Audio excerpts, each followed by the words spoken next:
Train rolling? Absolutely. Come to stage right now. Give it up for Joe Newcomer!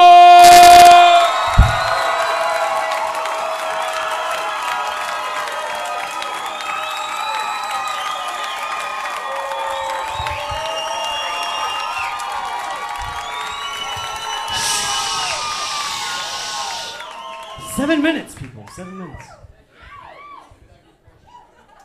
So, I'm not in as good of a mood as you people are.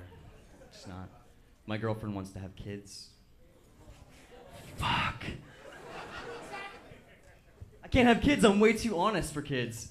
You can't be honest with little kids. I can just imagine he comes up to me, Daddy, what's a vagina look like? Fuck. Well, son, imagine 4 worms having an orgy on a hot dog bun. That might be accurate, but you can't say that to a little fucking kid. He's never gonna want to see a vagina for the rest of his life. Well, son, imagine you poke somebody's eye out and you fill the hole with chewed bubblegum.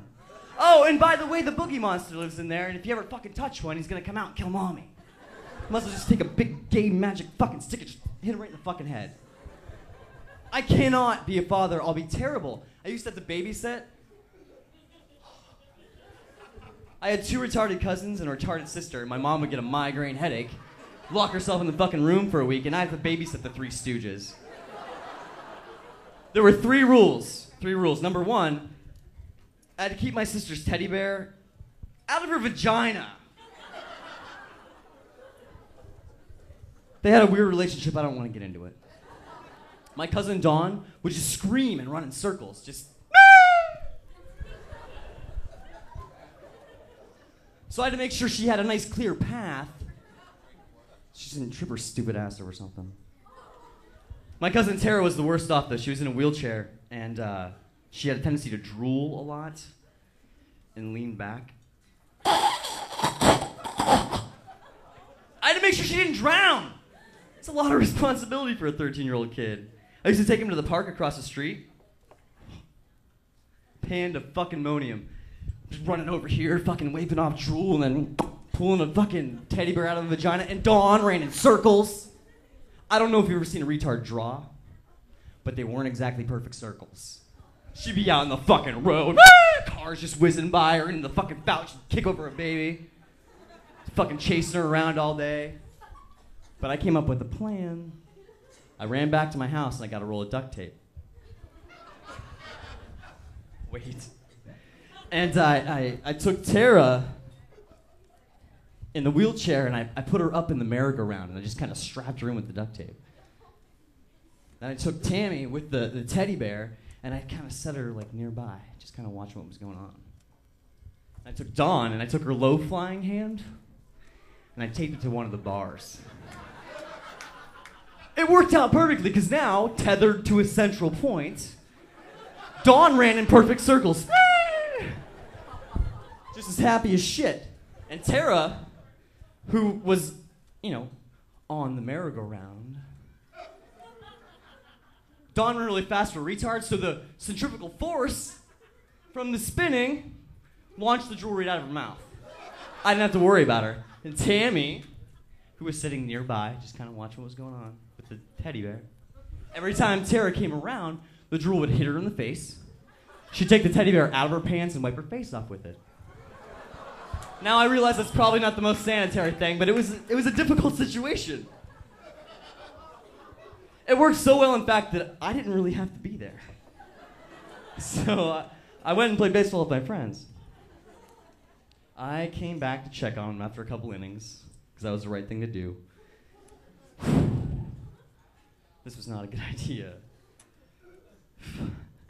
It was like CSI Special Olympics. There were just dead, retarded bodies laying everywhere. Oh, I made fun of somebody retarded.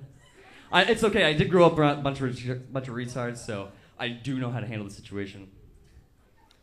I am sorry, sir! I did not mean to offend you! Life goes on with my favorite TV show.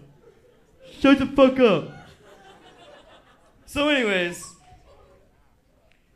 Tara was the only one still alive.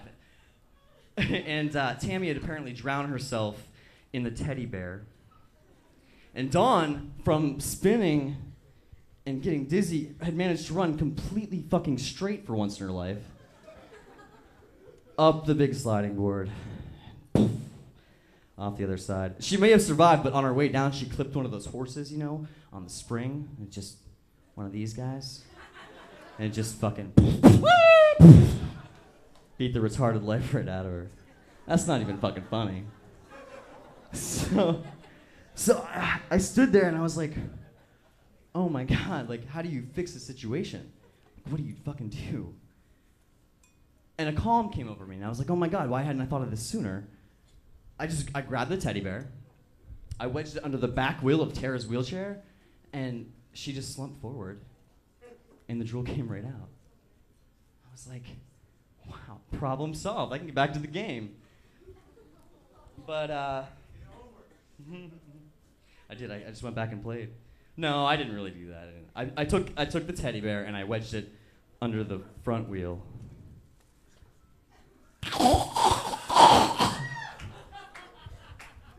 Wow. These people right here are fucking hateful because that's mean. So I tried to have a normal childhood. I did the same thing what you guys did. As soon as my dad left the house, I rummaged through his shit for his Playboys. That is not what I found. I found the holy grail of sick fuck literature. It's called Hustler. You may have heard of it. Fuck it. Girl on the cover, all spray tan, big fake tits. She's got that look on her face like she's getting fisted in the ass by Troy Aikman. She's all squatted down like, oh yeah, you like that, daddy. Menstruating into a bucket! Fuck you, hustler! And fuck you, dad. Hide your Dahmer porn a little bit better. I don't need to find that shit when I'm 13. Sure, it's, you know, it's funny now, but when you're 13, that can fuck you up. I can put 2 and 2 together. Migraine headache. In a room for a week. Menstruating into a bucket. Fuck you, Mom. You fucking whore. All those kids at school were right. And I defended you. That's my time, guys. Have a great night.